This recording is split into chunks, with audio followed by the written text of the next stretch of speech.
दोस्तों, स्वागत है आप सभी लोगों का हमारे नए वीडियो में। अगर आप भी LNMU पार्ट 3 के छात्र हैं तो ये वीडियो आप ही के लिए है। हम आप लोगों के लिए लेकर आए हैं 2017 का पेपर 5 का सॉल्यूशन, लेकिन ये सॉल्यूशन क्वेश्चन नंबर 1, 2, 3, 4 से आगे का है। मतलब क्वेश्चन नंबर 5 से स्टार्ट होता है हमारा सॉल्यूशन। और जो स्क्रीन पे आप लोग क्वेश्चन दिख रहा है जिस पे नंबर 1 लिखा हुआ है वो 2017 का 5 का A नंबर क्वेश्चन है। आप लोग अपने क्वेश्चन बैंक में क्वेश्चन देख लीजिए, मिला लीजिए, ठीक है। तो क्वेश्चन हमारा कह रहा है define analytic function. Analytic function को डिफाइन कीजिए एंड उसके साथ ही कह रहा है obtain Cauchy Riemann equations for an analytic function. सबसे पहले एनालिटिक फंक्शन को डिफाइन कीजिए और उसके बाद कॉची रीमान इक्वेशंस को निकालिए किसी एनालिटिक फंक्शन के लिए। तो सॉल्यूशन में सबसे पहले हम एनालिटिक फंक्शन का परिभाषा जानेंगे। तो इसका परिभाषा इस प्रकार से है, a complex valued function w बराबर F Z is said to be analytic at a point z बराबर z naught if dw by D Z बराबर एफ डैश जेड बराबर limit del Z tends to zero F Z plus del Z minus F Z upon del Z exists and is unique at z naught. It is also known as regular function. तो दोस्तों, analytic function का परिभाषा इस प्रकार से है, कोई भी कॉम्प्लेक्स वैल्यूड फंक्शन w बराबर एफ जेड को एनालिटिक कहा जाता है किसी पॉइंट z बराबर z नॉट पर यदि w का जो डेरिवेटिव है dw अपॉन डी जेड अर्थात एफ डैश जेड, जो कि इस प्रकार से निकालते हैं हम, limit del Z tends to zero F Z plus del Z minus F Z upon del Z, ये लिमिट एग्जिस्ट करना चाहिए और यूनिक होना चाहिए पॉइंट जेड नॉट पर। और साथ ही एनालिटिक फंक्शन को रेगुलर फंक्शन भी कहा जाता है, ठीक है। अब आते हैं कॉची रीमान इक्वेशन। इसका स्टेटमेंट क्या है? तो स्टेटमेंट है if a function f z बराबर u x comma y plus iota v x comma y is differentiable at any point z बराबर x plus iota y, then the partial derivatives u x comma v x comma u y comma भी Y should exist and satisfy the equations ux is equals to vy and uy is equals to minus vx। यही हमारा Cauchy Riemann equation है। Equation ये कह रहा है कि यदि कोई फंक्शन एफ जेड बराबर u x comma y plus iota v x comma y एक फंक्शन है एफ जेड बराबर और वो डिफरेंशिएबल है किसी पॉइंट जेड बराबर एक्स प्लस आयोटा वाई पर, देन तो चार पार्शियल डेरिवेटिव्स एग्जिस्ट करते हैं। और वो चारों पार्शियल डेरिवेटिव्स क्या क्या है? तो यू एक्स है, भी एक्स है, यू वाई है और भी वाई है। ये चारों एग्जिस्ट करते हैं और सेटिस्फाई करते हैं इक्वेशंस को। कौन से इक्वेशंस? तो दो इक्वेशंस हैं। पहला इक्वेशन है यू एक्स बराबर भी वाई और दूसरा है यू वाई बराबर माइनस भी एक्स। और इन्हीं दोनों इक्वेशंस को कॉची रीमान इक्वेशन कहा जाता है। चलते हैं हम अपने प्रूफ की ओर। तो मान लिया w बराबर एफ जेड, जहाँ एफ जेड जो है वह एफ जेड बराबर है u x comma y plus iota v x comma y, और इसको हमने इक्वेशन 1 मान लिया। अब चूंकि z बराबर x प्लस आयोटा वाई है तो इसीलिए डेल z बराबर हो जाएगा, डेल z बराबर होगा del x plus iota del y। अब चूंकि f Z is differentiable, f z जो है हमारा वह डिफरेंशिएबल है, अवकलनीय है, तो इसलिए f z f dash Z बराबर हो जाएगा limit del Z tends to zero F Z plus del Z minus F Z upon del z, और इसको हमने इक्वेशन 2 मान लिया, ठीक है। तो ये मस्ट एग्जिस्ट, ये जो हमारा इक्वेशन 2 में था, है ना, इक्वेशन 2 में जो था ये एफ डैश जेड बराबर limit f Z plus del Z minus F Z upon del z, जिसको हमने इक्वेशन 2 माना, वो क्या होना चाहिए, वो मस्ट एग्जिस्ट, ये जरूर अवश्य से अवश्य ये एग्जिस्ट करना चाहिए, यूनिकली एग्जिस्ट करना चाहिए as del Z tends to zero along any path we choose। ठीक है, तो using equation 1 and 2 we get, अब इक्वेशन 1 और 2 की सहायता से हम पाते हैं, तो हमें क्या मिल जाएगा, एफ डैश जेड बराबर मिल जाएगा limit del Z tends to zero. अब आप सोचेंगे कि ये कैसे आ गया, तो इक्वेशन 1 और 2 इतना बड़ा तो नहीं था, तो इसको मैं फिर से आपको दिखाता हूँ। इक्वेशन 1 में हमारे पास है एफ जेड बराबर u x comma y plus iota v x comma y है, और इक्वेशन 2 में है f Z plus del Z minus F Z upon del z, del z है, और जेड जो है वो हमारा क्या है, जेड है एक्स प्लस आयोटा वाई, तो डेल जेड है del x plus iota del y है, तो उसी को इक्वेशन 2 में हम पुट कर देंगे तो हमको ये मिल जाएगा। तो देख लीजिए, तो इक्वेशन 2 हमारा इस प्रकार, इक्वेशन 1 और 2 की सहायता से f dash z is equals to limit del Z tends to zero u x comma y था, तो u x plus del x comma y plus del y minus u x comma y upon del x plus iota del y plus iota v x comma y था, तो वो हो जाएगा iota v x plus del x comma y plus del y minus v x comma y, और बट्टा में हो जाएगा del x plus iota del y, और इसको हमने इक्वेशन 3 मान लिया। अब यहाँ से दो केस एराइज होते हैं, यहाँ से दो स्थितियाँ उत्पन्न हो रही है। पहला स्थिति case 1, if del z be purely real then del y is equals to zero. अगर ये हमारा डेल जेड जो है वो प्योरली रियल हो गया, तो प्योरली रियल अगर हुआ तो डेल वाई बराबर जीरो होगा, तो इसमें जहाँ जहाँ डेल वाई है इन सभी को हम जीरो कर देंगे, तो f dash z is equals to limit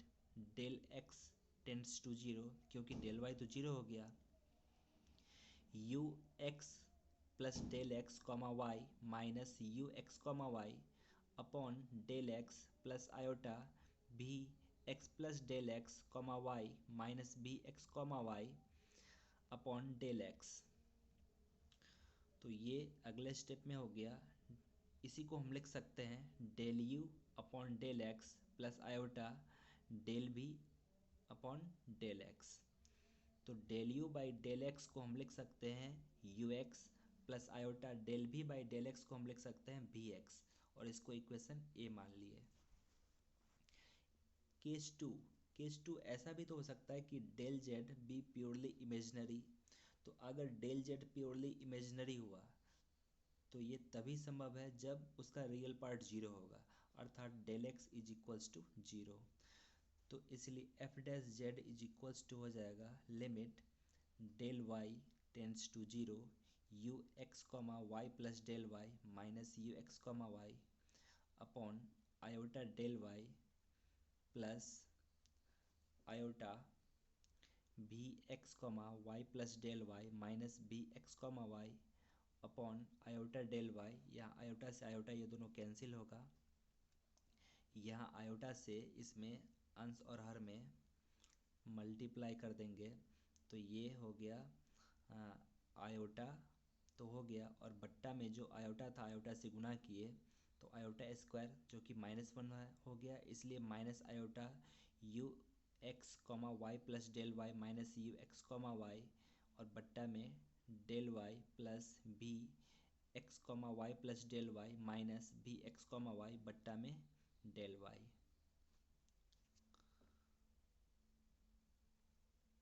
तो इसीलिए f dash z is equals to हो जाएगा iota u y plus v y, और इसको इक्वेशन बी मान लिए। From equation A and B we get, अब इक्वेशन ए और बी की सहायता से, तो इक्वेशन ए और बी को हम इक्वेट कर देते हैं, तो हमारे पास क्या मिल जाएगा, u x plus iota v x बराबर minus iota u y plus v y. अब कंपेयर करने पर हमको क्या मिलेगा, तो कंपेयर करेंगे तो रियल पार्ट को रियल पार्ट से, इमेजिनरी पार्ट को इमेजिनरी पार्ट से, तो यू एक्स बराबर मिल जाएगा वी वाई, और आयोटा से आयोटा कट गया तो we x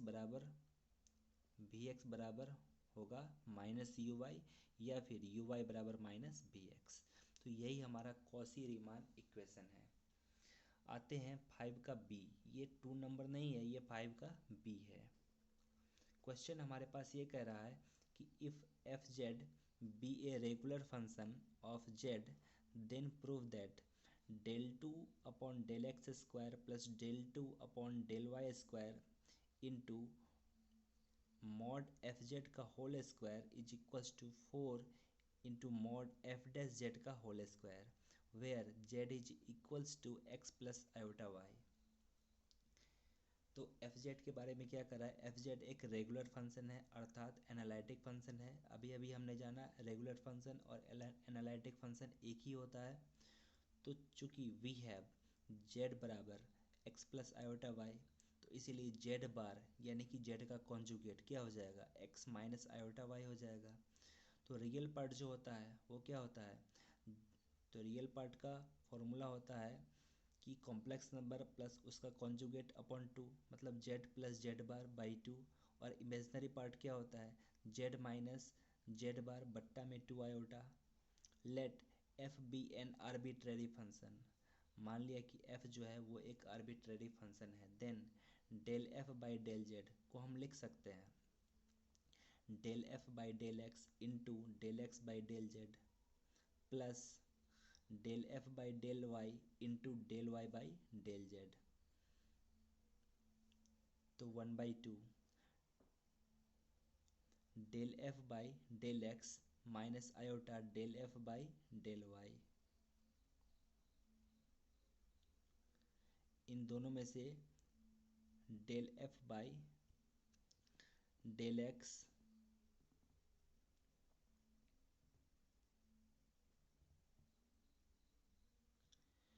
one by to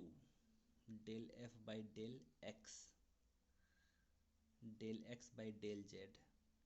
तो यहाँ पर देखिए del x by del z तो था यहाँ पे, ठीक है, तो del x by del z, तो एक्स का मान क्या है, z plus z bar by 2 है, ठीक, इस एक्स का मान है del z plus z bar by 2। तो अगर इसको हम पार्शियली डिफ्रेंशिएट कर दें जेड के रिस्पेक्ट में, del x by del z, तो केवल जेड वाला डिफ्रेंशिएट होगा जिसका मान हो जाएगा 1, तो यानी कि 1/2, और जेड बार का डिफ्रेंशिएशन हो जाएगा 0, तो इसीलिए 1/2 बच गया। अच्छा, del y by del z यहाँ जो है, ठीक है, तो वाई का मान क्या है, जेड माइनस जेड बार बट्टा में 2 आयोटा। तो वाई को अगर हम डिफ्रेंशिएट करें पार्शियली जेड के रिस्पेक्ट में, तो फिर से जेड वाला ही डिफ्रेंशिएट होगा और वो 1 हो जाएगा, तो यानी कि 1/2 आयोटा हो जाएगा, ठीक है। तो 1/2 तो दोनों में से कॉमन कर ही लिए हैं, बट्टा में आयोटा था, तो यहाँ पे जो बट्टा में आयोटा था तो इसको आयोटा से अंश और हर में गुना करके माइनस ऊपर में आयोटा स्क्वायर आ गया तो -1 हो गया, ठीक है। नहीं, ऊपर में आयोटा बट्टा में आयोटा स्क्वायर आया तो वो -1 आया, इसीलिए माइनस यहाँ पर है और आयोटा है, तो वही 1/2 दोनों में हमने कॉमन किया, तो यहाँ पर बच गया del f by del x minus iota del f by del y, and del f by del z bar बराबर हम लिख सकते हैं del f by del x into del x by del z bar plus del f by del y into del y by del z bar. तो वैसे ही del x by del z bar, तो इसका मान क्या हो जाएगा, del x by del z bar, तो एक्स का मान यही है z plus z bar by 2, तो इसको जेड बार के रिस्पेक्ट में डिफ्रेंशिएट करेंगे तो फिर से 1/2 हो जाएगा, और 1/2 दोनों में से कॉमन कर लिए।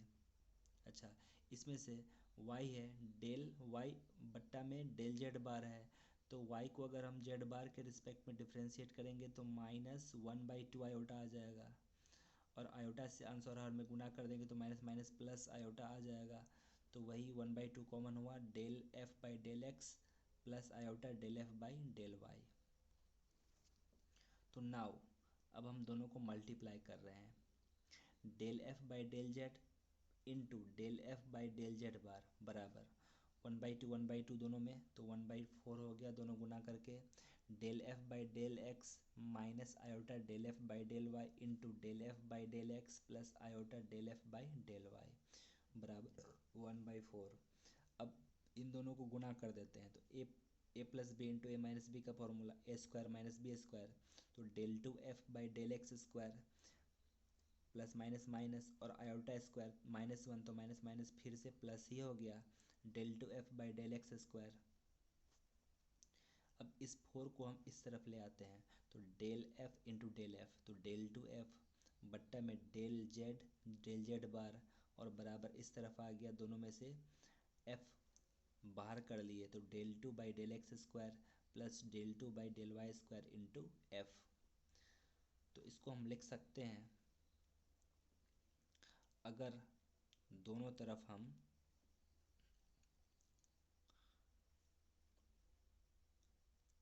मॉड एफ के बदले अगर हम मॉड एफ जेड ले लें,